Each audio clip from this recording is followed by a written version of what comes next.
I recently finished reading The Message by Ta-Nehisi.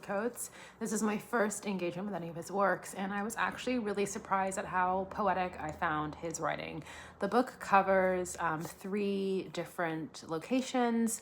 He goes to Senegal, he goes to Chapin in South Carolina in the US, and he also goes to Palestine.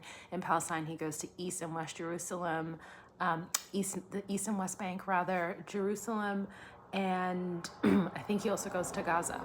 In the first section, Ta-Nehisi is talking about his relationship to Africa, in particular the sort of imagined Africa he has versus the reality of what it's like on the ground.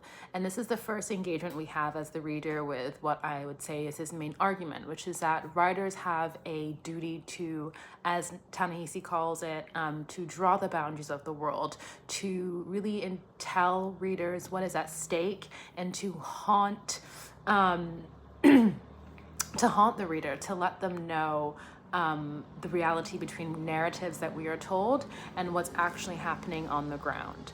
I found this section of the book incredibly compelling. The mix of personal sort of memoir writing with the sort of analysis woven through was deftly done and really quite sharp.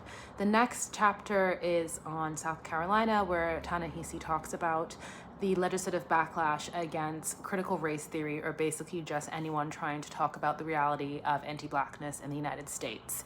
In this section as well, I thought it was very clever in how Ta-Nehisi talks about U.S. Civil War apologists, the legislative backlash in general, and how that's playing out on the more local level, particularly with book bans, and then also sort of the way that anti-Blackness is woven into the fabric of USC institutions. The final chapter, which is the chapter on Palestine, is where I felt that there was a tonal shift. This chapter I also felt was the weakest despite its urgency. The chapter is largely a historical account of how Israel came to occupy Palestine and the political and philosophical history of Zionism. The thesis here of the book, I feel like, is not as strong. And I think that makes sense. You know, Ta-Nehisi doesn't have the same relationship with the land in Palestine that he does in Africa or the US.